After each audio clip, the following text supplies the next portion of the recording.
welcome once again to the Brexit Sports or BCS podcast. This week, my guest is friend of the show, Freddie Law-Keen. Anyone who has watched previous episodes of this podcast will know that Freddie is a fan of the Arsenal and has contributed to previous English Premier League focused episodes. Freddie has also contributed on the LA Lakers for NBA focused episodes as well, and I know him because he is involved with the British baseball website Batflips and Nerds as its LA Dodgers contributor. I started my chat with him by asking him about how he thinks Arsenal is doing this season. It's really problematic actually, because we're quite good now. And that's really, I'm sleeping a lot worse now, honestly. I'll be so for real. No, we've got a really good squad. We've got a good team, but beyond the team and the players we expect to play, our squad depth is unbelievable. We've got players that play for the club. We've got players that play for the manager. We're competitive on every front. I think I'm scared to be too optimistic. I think anyone who's listened to my preseason contributions knows, I think 3 of the last 4 years I predicted a title. The year I did, we didn't. But I think this year I'm confident. I feel like it feels a little bit different. There's a focus, a professionalism, a calmness to what we're doing. For the club, I think the fans are getting quite excited and quite nervous, but while it's good, there's a long way to go. I have to keep reminding myself every time we play a game, I message my dad if we're away from home. No matter what the result is, I'll just say X number of games to go. For example, we'll win the first game against Man United, I'll say 37 to go.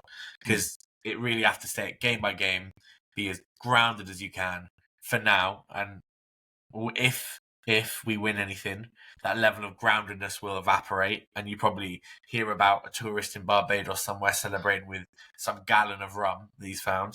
But until that time, I try and stay grounded, because honestly, the main experience being an Arsenal fan so far has been, touching pain. Clubs, teams that you care about, managers that you care about, players that you care about, but haven't ever been able to deliver the supreme moments that, some of my forefathering supporting generations have been able to achieve. Obviously, I was alive for the Invincibles year, but I don't feel like that was really my team. I was 4 when that happened, so I don't really have direct memories. My first clear memory of being an Arsenal fan was us losing the Champions League final, which at that point I probably should have locked into what this experience is going to be. So I'm sure that'll be a joke for some less Arsenal inclined people and a shared heartbreak for some of your maybe Arsenal listeners. But this is a year that really is breeding quite a lot of optimism and concerns. But that's because I think we know we're quite good, and now it's less easy to pass off an excuse. This is on us to lose now, and we definitely shouldn't, and we definitely should be winning something. So every game that ticks by, we get a little bit more confident and yet a little bit more concerned as well. And what have you made of the title challenges this season? Because Man City are currently in second place. They are, I would say that they are not as good as the Man City teams of previous seasons. Obviously, at the time that we're recording this, Liverpool have been struggling quite a lot. They've just lost in the Champions League. They've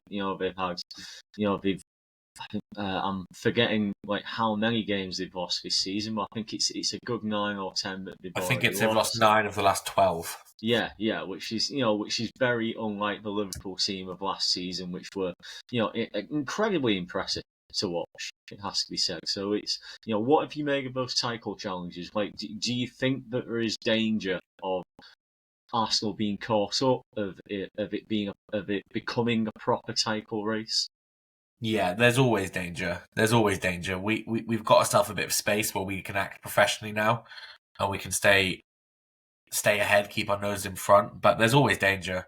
I have to be honest, I'm a little bit less concerned about Liverpool at the moment. I feel like the quality you need to win a Premier League, if you lose this many games over the course of 38 games, you probably aren't going to win. And losing it over the course of 12, 14 games is, even worse, even more dismal. I'm always worried about City, I'll be honest. I'm always terrified of City, that they know how to be in front for the whole season. They know how to win in the last month. They know how to pull ahead right at the last second. They know how to win a Premier League by 1 point. And they did that. Well, they won by 2 points. But in 22-23, the year we all thought was going to be ours, City just knew that they know how to hit the finish line every single year. And they know how to get better from February. They know that titles aren't won in November; they're won in May. Yeah, so absolutely. City always scare me when you have a player that like Haaland who can score. Honestly, he can probably, with full fitness, score like 42 goals every season. You can never rule out a team like that. What is interesting is, apart from yesterday, which was impressive, every time Haaland doesn't score, they lose.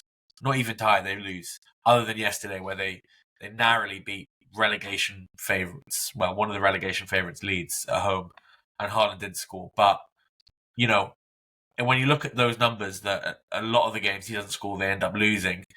It looks like City are kind of one injury away from a big problem. And, you know, Haaland has a very impressive physique and impressive body and impressive numbers and availability. I don't really remember a time he's had a long-term injury. But football is football. And while I'm not hoping for an injury for anyone, that would cause a bit of concern for City, I think, if they lost Haaland when Arsenal in a space where we can lose pretty much any player. I'd like to think apart from maybe Declan Rice. And I would have put Gabriel in that. We've lost Gabriel and we looked okay for the last 2 games where anyone can step in for any role. And that's really positive. And it really looks like in last years where injuries have derailed us, this year we're prepared, we're set, and we have enough of the squad and enough players of appropriate quality where substitutions and replacements can just fit in pretty seamlessly.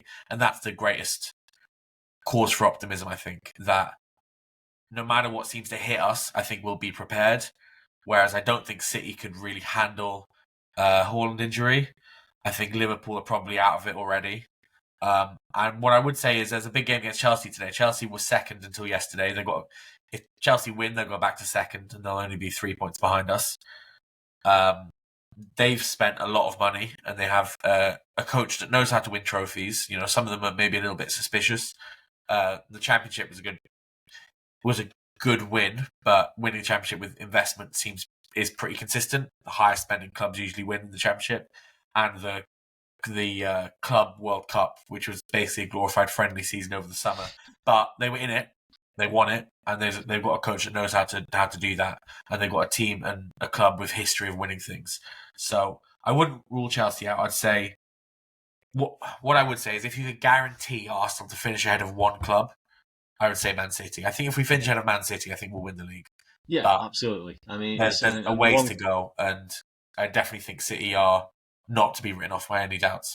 Yeah, and that, I think last season was a very good example of Man City's abilities because they were very much out of it, but then they had they had a very good run towards the end of the season and got themselves into the Champions League, and we've seen them do that before where they've gone on a good run and then, as you say, in 22-23 came from behind and won the Premier League. So yeah, they are not a threat to be taken lightly. I would absolutely agree with you on that. And I mean, just to go back to one of your points quickly, do you think that is maybe the difference between this Arsenal team this season and previous Arsenal teams, in that you've got a little bit more strength in depth, and so you can manage and handle the injuries a bit better than you have done in previous seasons?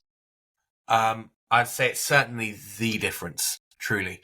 I think when you looked at the issues we needed in the season, in the off season, we needed a striker, we needed some support in the wide area. We might have done a new centre back, might need a new centre midfield. A lot of people wanted 1 or 2 marquee players. Really, go and sign, Alexander Isak. Go and sign Rodrigo from Real Madrid. A lot of people wanted huge marquee acquisitions, and instead the club decided to spread that money about. Obviously, they did sign big signs like Gyökeres and Madueke, who cost a lot from Chelsea, but it wasn't bringing one person in. It was really strengthening the squad. And when you look at how some of our title challengers have fallen last season, when Saka went out for 3 months, we lost lots of goal creativity last year. Saka went off in the first 2 games of the season, and Madueke, was playing really well. And it was very much about problem solving, I think, for the club. They saw where issues were, and instead of thinking, one player can reach us that levels, which could have been like an Alexander Isak signing. The money we spent this season could have signed Isak if you look at what he went for Liverpool for.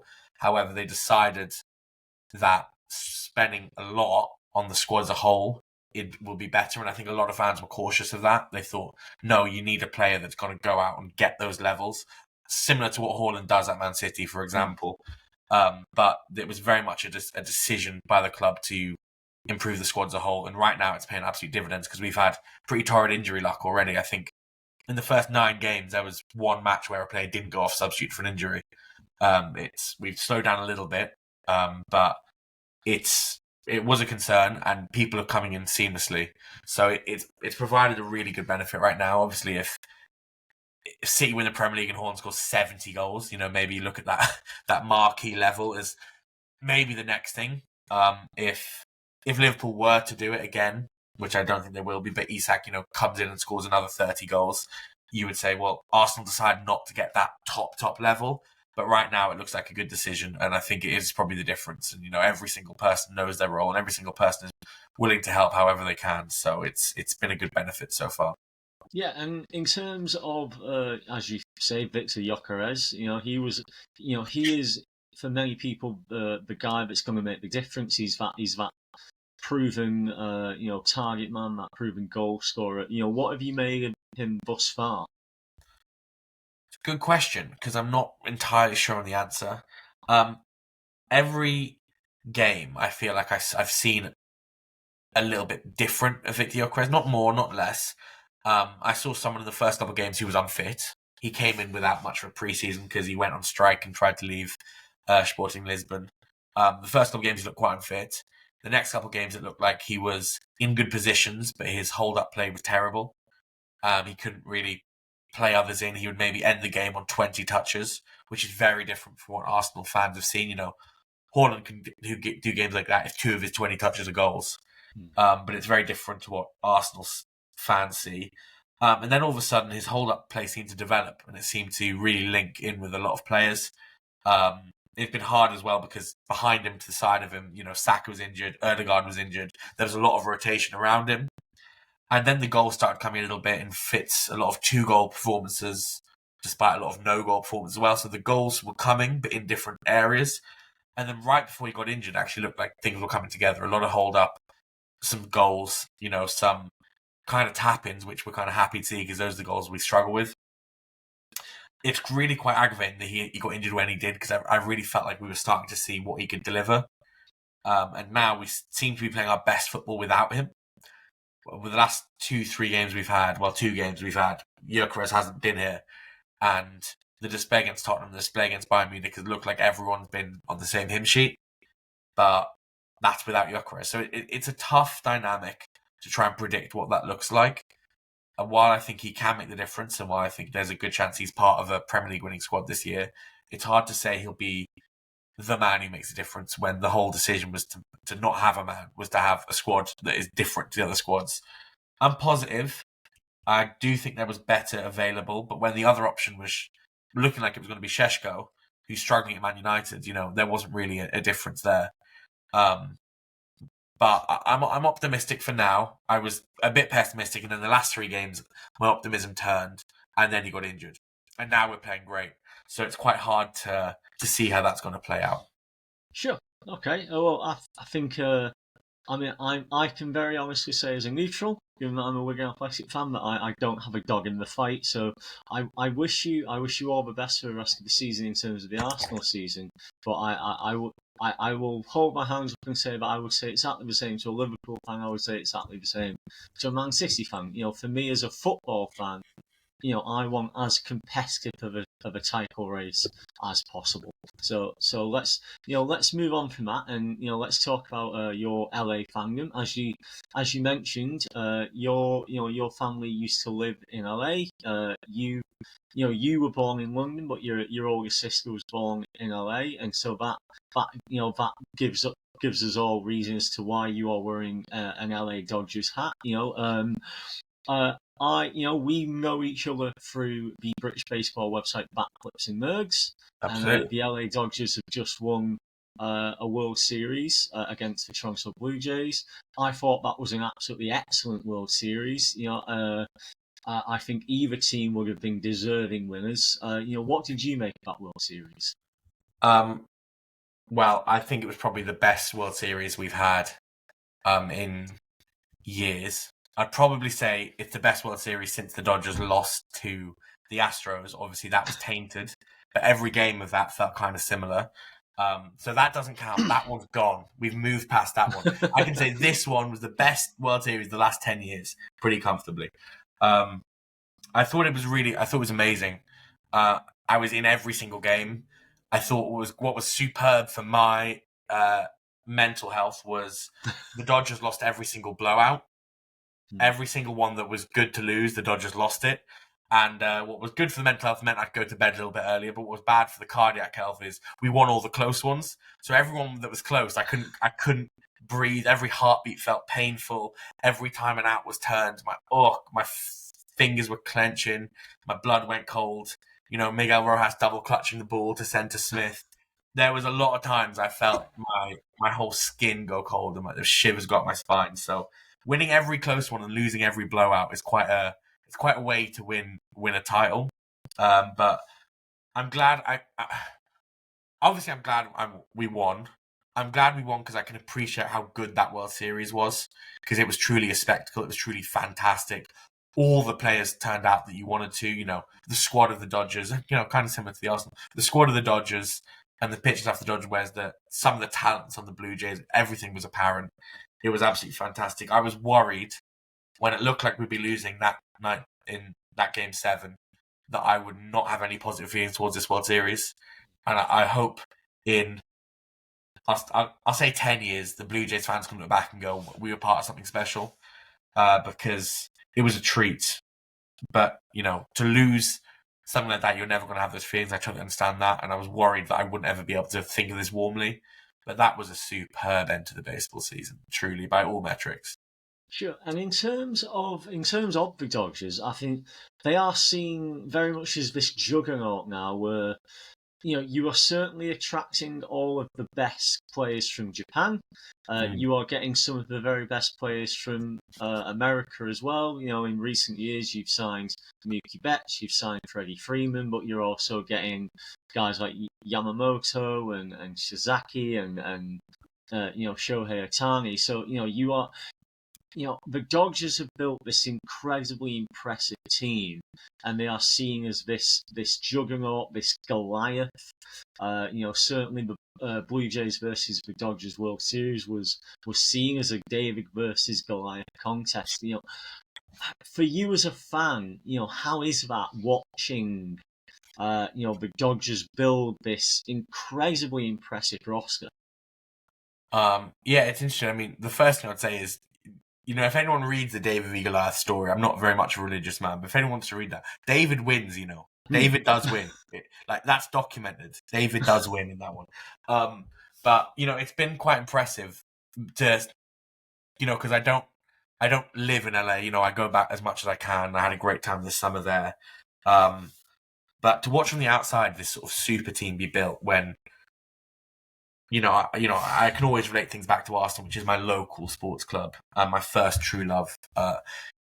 We have struggled for years and years and years and years to get to a competitive level where our whole team feels good. And for the last 13 years, the Dodgers have just been supreme. But in the last 4, 5, it's been a change. And I think it did all start with the Mookie Betts trade. When you say we get talent from America as well as talent from Japan. The talent we've picked up from America have usually been offshoots. They've been, the Red Sox are willing to trade Mookie Betts. The Braves didn't sign Freddie Freeman.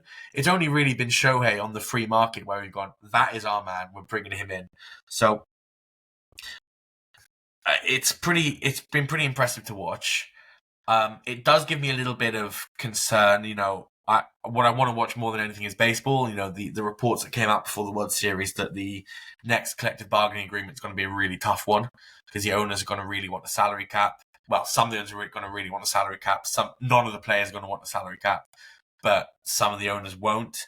And as we saw, I think it was in 23, when those collective bargaining agreements don't get arranged, we lose baseball, and then the season gets shortened, and this is not something we want. So it does concern me in terms of, is it sustainable? I mean, it seems to be sustainable for the Dodgers. Is it sustainable for 30 teams to do what the Dodgers are doing? Maybe not. And while I can appreciate from the outside, I do understand the frustration of the apparent talent hoarding that Dodgers has. What I would say is the Dodgers only have a lot of that talent because your team didn't have them, or if your team did have them, you traded them. So a lot of that frustration could be looking inwards. I don't see a lot of aggravation from Pittsburgh Pirates fans about the Dodgers because their owner has enough money to do what the Dodgers do. They're just not doing it. When clubs are upset about their owners not spending money, they're not really taking money out of the fans' pockets. They're taking money out of their own pockets. So while I do understand the frustration, I would say a lot of the frustration could be looked inwards and say, well, why were we not optimistic about trading for Mookie Betts? Why did we, when Atlanta somehow didn't, for some reason, didn't sign their icon, Freddie Freeman, did we not put that money in? It is a bit intriguing. I think we are fortunate on the West Coast in terms of time difference. I think that really attracts the Japanese marketplace. So we've had this supreme swell of Japanese support. When you get Japanese support, you get players growing up generationally that want to play. I mean, the boon that the Mariners had from Ichiro in the early thousands, that's lasted decades. So who knows in 20 years what the Japanese marketplace in LA looks like from what the players are doing now. So we're quite fortunate about that. But it is quite interesting as well, being an Arsenal fan, in my most formative years, we had absolutely no money to spend because we'd moved to the new stadium and spent all that ourselves. And all the other teams were spending like crazy. And I hated it. I hated it so bad. This is unfair. This is useless. And I have to watch my tone a little bit because I'm aware of some of that struggles with other fan base in baseball. Yeah, absolutely. And so I think the question that I would ask is what do you see the future being for the Dodgers? You've got Ohtani in, I think it's in 2026 it'll be the third year of a 10-year deal, and then you've got all this other talent like Yamamoto was rightly the MVP of the World Series, given the fact that he pitched in 3 games and he was. And he was excellent in all 3 of those games. So, what do you see the future being for the Dodgers? Do you think this is sustainable? I think the success is. I think the success is sustainable. In terms of the squad, I'm not sure. I truly think this is probably only about a 5-year window where things start to look, contracts. I mean, he's a bit of a freak, but I don't think Shohei can replicate this for 10 years. I just don't. I mean, I believe in the aging curve. We've only got 2 more years of Freddie Freeman. I think we've only got 8 more of Mookie. I think that was a 12-year contract. Maybe 7. Yeah, I think it'll be 7 more years. So, and the aging curve has shown, I mean, Mookie was unhealthy for a lot of this. So in terms of this success, I think this window is about 5 years.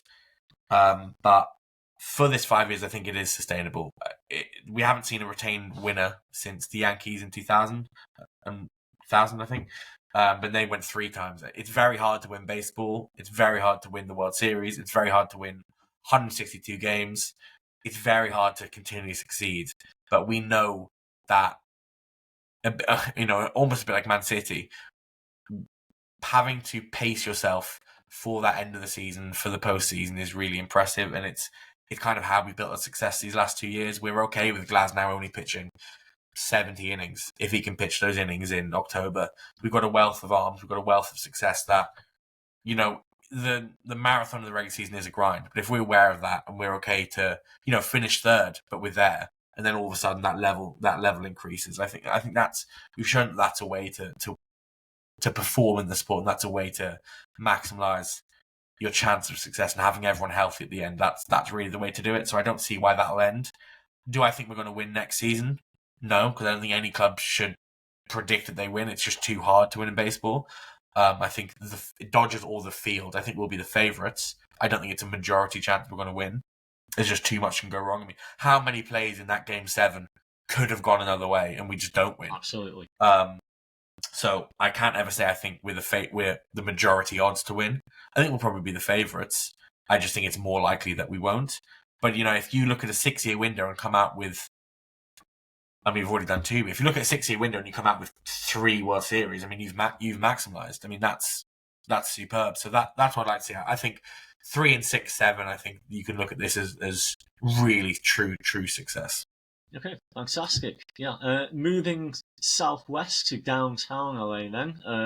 As viewers of this podcast will know, you are also an LA Lakers fan, and you've made contributions on the Lakers to my previous NBA focused episodes. At time of recording, the Lakers are second in the Western Conference with a 14-4 record. How do you think the season is going thus far, Freddie? So pretty well. I have to be honest. My basketball sort of kicks in around February when the season starts to get into the main part. I need to take a little break from late nights because after that World Series and those 18-inning games, I've had to pace myself on the extra late nights. But I catch up in the mornings. I watch extended highlights, and it's going well. I think we're still 4 games off Thunder OKC. Yep. Yeah, OKC really, got a 19-1 record. Yeah, I mean, talk about a squad. So yeah, absolutely, I agree with you completely on that. Thunder have been incredibly impressive. While it's been good, I think there's still levels to hit. But the things you'd want to see at this time, you'd want to see, your main player, which is Luka Doncic now, is performing at an MVP level. He's been clearly far and away one of the best players in basketball, as he is one of the best players in basketball. We've got LeBron James fit for the last 4 or 5 games, I think, and he's performing well. He's changed his game from from a scoring game to more of an all-round effort. So his numbers jump off the page a little bit less, but he's contributing in many, many ways, which is a way to manage his fitness and how he contributes to the team. But if you watch him on any given night, he's still absolutely excellent, which is truly incredible. I think 3 years ago, I told you, I think we've got 1 more year left, and here he is. And increasingly injured, though, it has to be said. Like, LeBron has been increasingly injured. Like injured. He missed a sizable amount last season. He missed the start of this season with sciatica, which is if ever there was a huge red flare going, this guy's getting old. It's LeBron James being out with sciatica. Certainly. I think what does help is that some of the secondary players, the once incorrectly named Austin Reeves and Rui Hachimura. Yes. Not Austin Hayes, Austin Reeves, Freddie. I was watching the Phillies as I was recording that for Brett, and I think I said Austin Hayes and Austin Reeves. That's my apologies, AR. That's my bad. You've been absolutely superb. But, we've had Reeves and Hachimura have been really, really nice players so far. And some of the secondary players, Marcus Smart, I was a bit concerned about the acquisition, but he's, playing pretty well in defense as well. So all the secondary players have done really well, and the Lakers will always die with their top level talent. And when you've got top level talent like Luka Doncic playing to the level he is, I think we'll be okay. I think the West has become a little bit weaker recently. I thought not weaker, but I think it's thinned quite a bit. I mean, the Clippers have really dropped off. They've got a lot going on. Which would be good to get a little bit more LA local dominance, because those fans really do know how to chat quite loud. But what OKC have done the last 2 years has been really, really amazing. So I think it's thinned out a little bit. It's going to be 1 or 2 teams versus the field, and if we can be one of those 2 teams, I'll be quite impressed. Okay. I mean, that's not a take that I thought you were going to have, Freddie. I mean, I looked at the West. At pre-season, I thought, well, the Western Conference is by far the stronger conference. But if that's the way you see things going, then I absolutely respect that view. Like, in terms of the Lakers for the rest of the season, then how do you see the rest of the season going? Do you think the run that they're on, where I think they're currently on a 5-6 game winning streak at time of recording? Is this sustainable for you? Do you think that they can stay near the top of the Western Conference? And ultimately, how do you think the Lakers do in the playoffs if they get into the playoffs? That is right. I mean, it's really early. I think I want to practice also what I've been saying. When I say stronger, I mean the top, like all the players. I think are still there's stronger squads in the West, but I see winners I see less winners in the West than I do the Okay. East. I think more people can come out. So I think I probably communicated that a bit wrong. It kind of depends on the draw how we do, how we end the season. Right now, this does look sustainable. I don't think people are playing, out of their mind. I think Doncic is playing to a Doncic level. Fitness will always be a primary concern. But there's no reason I wouldn't be positive. I mean, I was positive last year before a first round exit. But I think there's every chance we could be a Western finalist, as we should be. I mean, that really should be the goal of the Lakers every single year. Is if you're the top two of your conference, over 7 games, 6 games, anything can really happen. But there's really no reason why that shouldn't be the goal with the money that we spend, the market that we have. I mean, what is quite interesting for this season is, it's only one club now because some of the Dodgers ownership group has moved in. And, Andrew Friedman, who's built quite a Dodgers dynasty, has started to take a bit of basketball operations role. I mean, I'm a little concerned. I don't really know. I'm sure he knows quite a lot about basketball, but he knows an awful lot about baseball. How much can one person know about the markets of various players over a couple sports? So I'd be interested to see how that is. There's, ownership changes and management changes, but we look like we've got a coach that knows the team. We've got a team that knows what the coach is doing, and we've got a bought-in ownership group. So the tides are right for success. There's 2 marquee players, which is kind of how LA's operated the best that we've been over the thousands of years with Kobe and Shaq and Kobe and Gasol and all those years of sort of run with 2 players at the top level, which we certainly have. Again, minutes managed to the playoffs, I think, is going to be key. But there's no reason why I don't think the Lakers could be there late. Really, I mean, I think the Spurs have another gear to find. They're not far off. I mean, I think they're only like 2 games behind us. But the Spurs one I'm a little concerned on that.